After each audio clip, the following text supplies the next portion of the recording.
اعوذ باللہ من الشیطان الرجیم بسم اللہ الرحمن الرحیم۔ آج مجھے بتانا ہے کہ آپ جشن عید میلاد النبی صلی اللہ علیہ وسلم کس طرح مناؤ۔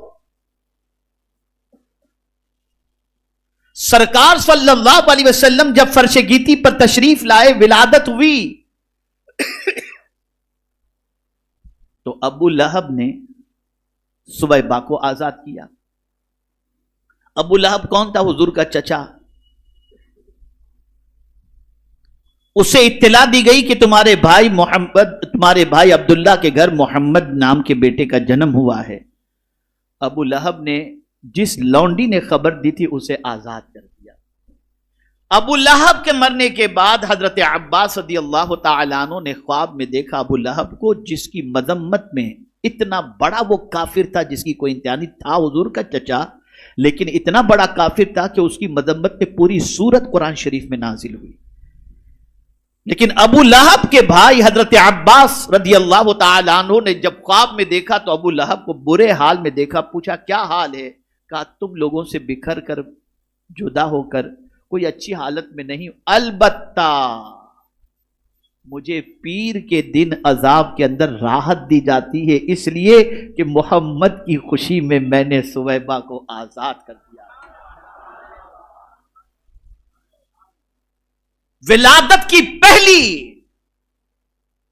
ولادت کا پہلا فائدہ حضرت سویبہ کو نصیب ہوا کہ اسے ابو لہب کی غلامی سے آزادی نصیب ہوئی۔ یہاں سے یہ بات سمجھ میں آئی کہ ہم بھی حضور صلی اللہ علیہ وسلم کی میلاد پاک اس طریقے سے منائیں کہ مسلمانوں کے اندر جو قرض میں ڈوبے ہوئے ہیں ان میں سے جتنوں کا قرض ہم ادا کر کے ان کو آزاد کر سکتے ہیں وہ آزاد کرائیں۔ حضور خوش ہوں گے۔ اگر حضور کے کسی امتی کی تکلیف ہم نے دور کر دی، میں یقین کے ساتھ کہتا ہوں مصطفیٰ جان رحمت ہماری تکلیفوں کو دور فرما دیں گے اور وہ خوش ہوں گے۔ تو پہلا کام تلاش کرو کون قرض کے بوجھ تلے دبا ہوا ہے، اپنی اپنی بساط کے مطابق کرو کوشش۔ خاص طور پر سرمایہ داروں سے گزارش کروں گا کہ اس طرح سے حضور صلی اللہ علیہ وسلم کا بھی میلاد مناؤ کہ جو قرض کے بوجھ تلے دبے ہیں انہیں قرض سے چھٹکارا دلاؤ، جو بے روزگار ہیں ان کے لیے اسباب رزق مہیا کرو، جو بغیر مکانات کے ہیں ان کے لیے مکان بنا کر کے دو، جو تعلیم کے لیے پیسوں کے سلسلے میں پریشان ہیں ان کے لیے آپ انتظام کرو، جو علاج و معالجے کے لیے رقم کے ضرورت مند ہیں آپ اس کا انتظام کرو۔ مطلب یہ ہے کہ اس طرح سے سرکار کی آمد کی خوشی مناؤ کہ حضور کی امت کی جتنی تکلیفیں دور کر سکتے ہو اتنی تکلیف دور کرو، حضور خوش ہو جائیں گے اس سے۔ اس کا مطلب یہ نہیں کہ آپ لائٹنگ نہ کرو، آپ جلوس نہ نکالو، میلاد شریف نہ کرو، کھانا نہ کھلاؤ، یہ سب کرو، لیکن اس کے ساتھ ساتھ یہ بھی کرو آپ۔ اور یہ وہ کام ہے جو حضور کو خوش کر دیتا ہے۔ میں حدیث سے آپ کو سمجھاؤں کہ حضور صلی اللہ علیہ وسلم کی امت کا بھلا چاہنے سے حضور کتنے خوش ہوتے ہیں۔ حضرت جبریل امین علیہ الصلاۃ والتسلیم شب معراج سدرۃ المنتہا پر رک گئے۔ یہ ان کا آخری ڈیسٹینیشن، فائنل ڈیسٹینیشن، وہاں سے آگے نہ کبھی گئے ہیں نہ کبھی جا سکتے ہیں۔ سرکار نے فرمایا حل لک حاجت یا جبریل، اے جبریل کو تیری کوئی تمنا ہے تو بیان کر۔ میں آپ سے ایک سوال پوچھتا ہوں، ایسا غریب فاقہ مست انسان جو کبھی اجمیر بھی جانے کی طاقت نہ رکھتا ہو، اور اس سے اگر کوئی ایسا کہہ دے کہ تمہیں کہیں جانا ہو تو کوئی تمنا ہو تو بیان کرو، وہ ڈر ڈر کے سوچ سوچ کے پھر کہہ دے گا مجھے مدینہ جانا ہے، مدینہ جانا۔ تو جو جہاں نہیں گیا وہاں جانے کی آرزو بیان کرے گا۔ اب حضور صلی اللہ علیہ وسلم لامکاں کی سیر کو جا رہے ہیں، جبریل نے سب کچھ دیکھ لیا لیکن لامکاں کی سیر نہیں کی۔ اب حضور پوچھتے ہیں جبریل کوئی تمنا ہو تو بیان کرو، کہہ سکتے تھے کہ حضور مجھے اپنے ساتھ لے چلیے، لیکن قربان جائیے یہ کہنے سے ان کی مراد تو ہو سکتا ہے پوری ہو جائے، لیکن حضور کو ان کو خوش کرنا تھا، تو یہ کہنے سے شاید حضور راضی ہوں نہ ناراضی ہوں، یہ ایک الگ چیز ہے، لیکن انہوں نے یہ نہیں کہا۔ انہوں نے کیا کہا؟ ہاں حضور میری ایک تمنا ہے، توجہ چاہوں گا، ہاں میری ایک تمنا ہے، آپ کی امت جب پل صراط سے گزرے تو میں اپنے پر بچھا دوں تاکہ آپ کی امت کو تکلیف نہ ہو، امت میرے پر سے ہوتے ہوئے پل صراط سے گزر جائے۔ اے جبریل تمہیں یہ شعور کس نے دیا؟ تو جواب ملے گا ہم نے ولادت کے وقت حضور کو دیکھا کہ حضور تشریف لائے تو امت ہی کی فکر حضور کو ستا رہی تھی، تو اب حضور کو خوش کرنا ہے تو حضور کی امت کا بھلا چاہو، حضور راضی ہو جائیں گے۔ یہ شعور تھا ان کے اندر۔ یہاں تکلیف پہنچا کر کے آدمی سمجھتا ہے کہ حضور خوش ہے، سلام تک نہیں کرتے۔ بعد ایسے نکلو ادھر راستے سے تو وہ سنی بھی سمجھنے کو تیار نہیں، سلام بھی نہیں کر، سمجھتے ہیں اس سے حضور خوش ہو جائے گے۔ اللہ یعوذ باللہ، پتہ نہیں کہاں سے سیکھا ان لوگوں نے اور کیا سیکھا ہے۔ تو کہنے کا مقصد یہ ہے کہ اللہ کے رسول صلی اللہ علیہ وسلم کو راضی کرنا ہے تو حضور کی امت کا بھلا چاہو، خوب شان و شوکت کے ساتھ، بہت اچھی طریقے سے، فل اہتمام کے ساتھ میرے آقا صلی اللہ علیہ وسلم کی میلاد پاک کی خوشی مناؤ، اچھی طریقے سے سجاؤ، لباس زیب تن کرو، لیکن اللہ نے بے پناہ دولت دی ہے تو میری گزارش ہے غریبوں کو غربت سے چھٹکارا دلاؤ، مقروض کو قرض سے چھٹکارا دلاؤ، بغیر تعلیم کی زندگی گزارنے والوں کے لیے تعلیم کا انتظام کرو، علاج و معالجے کے لیے پریشان لوگوں کے لیے علاج و معالجے کا انتظام کرو، نیت ایک ہی رکھو، حضور آپ راضی ہو جائیں، آپ راضی۔ میں امید کرتا ہوں کہ انشاءاللہ دنیا میں جہاں کہیں بھی لوگ میری اس آواز کو سن رہے ہوں گے اور اللہ نے انہیں نوازا ہے تو وہ اپنی بساط بھر میں کوانٹٹی نہیں بتاتا، 15 گھر بنا دینا، 20 گھر بنا دینا، لیکن جس کی جتنی تعداد اور جتنی کیپیسٹی ہو وہ بنائے، اس کو وہ کرے، بنائے گھر۔ لو میرے آقا کی میلاد کی خوشی میں یہ گھر تم کو میں تحفے میں دے رہا ہوں۔ جو مقروض ہے انہیں کہے، یہ کہہ کر دے کہ یہ سب کچھ میرے آقا کی میلاد کی 1500 سالہ میلاد کی خوشی میں کر رہا ہوں۔ میں یہ نہیں کہتا کہ مسجد نہ بناؤ، یہ نہ بناؤ، وہ نہ بناؤ، لیکن میں اتنا ضرور کہوں گا کہ حضور کو خوش کرنا ہے تو یہ بہت بڑا عمل ہے، اس کی طرف توجہ دو۔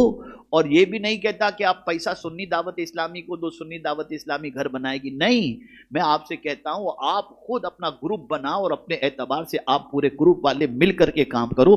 اگر مدد کی ضرورت یا رہنمائی کی ضرورت پڑی تو ہم آپ کے لیے حاضر ہیں، لیکن ہم یہ نہیں کہتے کہ آپ ہم کو پیسہ دو ہم کریں گے، آپ کرانا چاہیں الگ چیز ہے، لیکن میری گزارش یہ ہے کہ آپ خود اپنے ہاتھوں سے یہ کام انجام دینے کی کوشش کرو۔ اگر رکاوٹ ہو تو ہم حاضر ہیں، انشاءاللہ آپ دیکھیں گے کہ جب بے گھر انسان کے ہاتھ میں جب گھر کی چابی دیں گے نا، خدا کی قسم اس کے دل سے جو دعا نکلے گی نا، اس دعا سے اللہ اور اس کے رسول اتنے راضی ہوں گے جس کی کوئی انتہا نہیں۔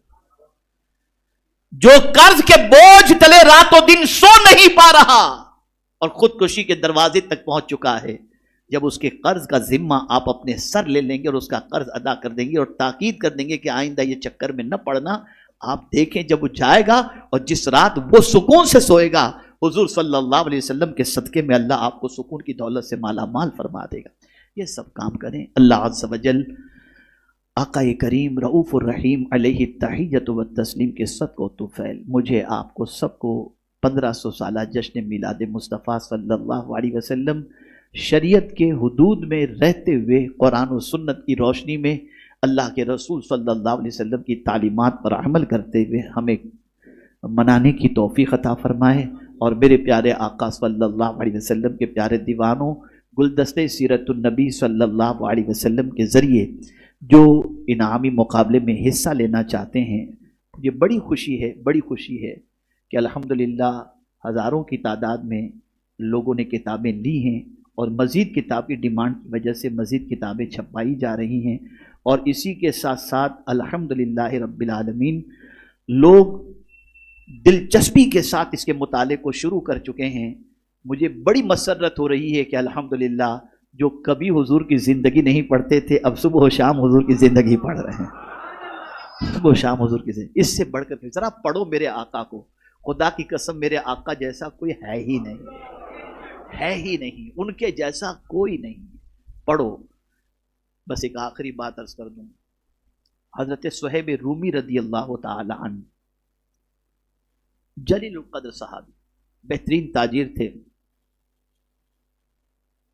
مکے میں بہت بڑی تجارت تھی ان کی۔ رسول اعظم صلی اللہ علیہ وسلم صحابہ کے ساتھ ہجرت فرما کر جب مدینہ منورہ تشریف لے گئے تو حضرت صہیب کے کاروبار کے پھیلے ہونے کی وجہ سے وہ وہیں پر تھے، سب چلے گئے، وہ وہیں پر تھے۔ کچھ دنوں کے بعد حضور کے دیدار کے لیے بے چین تھے اور دل میں بار بار یہ خیال آتا تھا، یار میں تجارت کی غرض سے یہاں بیٹھا ہوں، حضور کا دیدار نہیں کر پا رہا ہوں، سرکار کی بارگاہ میں حاضری نہیں ہو رہی ہے، حضور کی زیارت سے میں محروم ہوں۔ بس ایک دن خیال آیا کہ ایسی دولت کیا کام کی جو حضور کی بارگاہ تک نہ پہنچا سکے۔ بس انہوں نے من بنایا، ساری دولت سمیٹی انہوں نے، اور پھر اس کے بعد لے کر مدینے کی طرف جانے کا ارادہ کیا۔ جب مکے والوں کو پتہ چلا کہ صہیب بھی ہجرت کر رہے ہیں تو گھبرا گئے، اس لیے کہ حضرت صہیب کے پاس مال بہت زیادہ تھا۔ تو انہوں نے سوچا کہ صہیب یہ مال لے کر کے حضور کے پاس پہنچیں گے تو حضور صلی اللہ علیہ وسلم کو مضبوطی ملے گی اور پھر ہمارا مقابلہ کرنے میں ان کو آسانی ہو جائے گی۔ تو صہیب کیسے بھی کر کے مدینے نہ پہنچ سکے، تو صہیب تو روانہ ہو گئے تھے، حضرت صہیب رضی اللہ تعالیٰ عنہ انہوں نے راستے میں پکڑ لیا۔ صہیب کہاں جا رہے ہو؟ مدینے جا رہا ہوں۔ کہ سارا مال لے کے جا رہے ہو؟ کہاں؟ ہاں۔ کہ ہم تمہیں جانے نہیں دیں گے۔ کہ میں نے جہاں کا رخ کر لیا ہے نا، اب وہاں سے میں رخ پھیر نہیں سکتا، میں تو جا کر کے ہی رہوں گا۔ تو جب انہوں نے یہ سنا تو کہا، سنو صہیب، تم کو جانا ہو تو جاؤ، لیکن ایک پیسہ بھی تم کو لے کر جانے نہیں دیں۔ اب زندگی کی ساری کمائی ان لوگوں نے کہا چھوڑ دو اگر تمہیں مدینہ جانا ہے تو، ورنہ مدینے مت جاؤ، مکے میں ہی رہو۔ حضرت صہیب نے کہا لے لو سب کچھ دے دیا، سارا مال دے دیا اور مدینے کی طرف روانہ ہوئے۔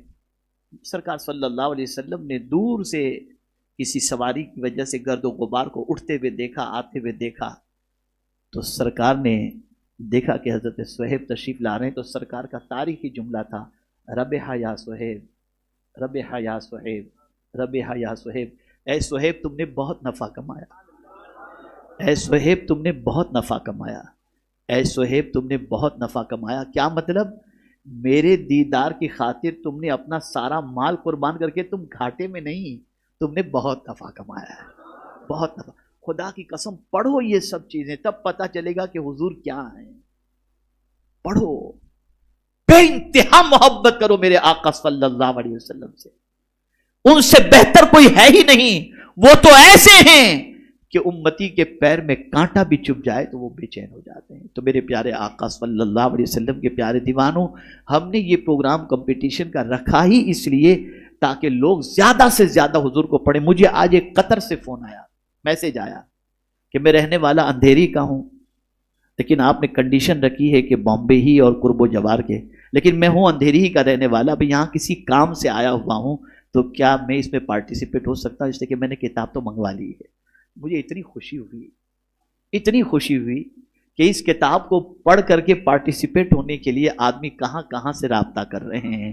تو اب آپ مجھے بتائیے، جتنے لوگ حضور صلی اللہ علیہ وسلم کی حیات طیبہ پڑھیں گے اور آقا کے بارے میں پڑھ کر آقا کی محبت کا چراغ ان کے سینے میں روشن ہو جائے گا، میرے آقا کتنے خوش ہو جائیں گے۔ اللہ تعالیٰ اس کمپٹیشن کو کامیاب بھی فرمائے اور شریک ہونے والے اور حصہ لینے والوں کو اللہ دارین کی سعادتوں سے مالا مال فرمائے۔ ہم نے لوگوں کے ذوق و شوق کو دیکھتے ہوئے ایکسٹینڈ کر دیا ہے رجسٹریشن کی ڈیٹ کو 10 تاریخ تک، تاکہ آپ 10 تاریخ تک مزید آپ میں سے جو بھی شامل ہونا چاہیں وہ شامل ہو سکتے ہیں، اور اس کتاب کے مطالعے کے بعد آپ اس کمپٹیشن میں حصہ لیں۔ اللہ تعالیٰ آقا کریم صلی اللہ علیہ وسلم کے صدق و طفیل ہم سب کو حضور کا بنا کے رکھے، حضور کی محبت میں زندگی دے اور حضور صلی اللہ علیہ وسلم کی محبت ہی میں موت نصیب فرمائے۔ وما علینا الا البلاغ المبین۔ السلام علیکم ورحمۃ اللہ وبرکاتہ۔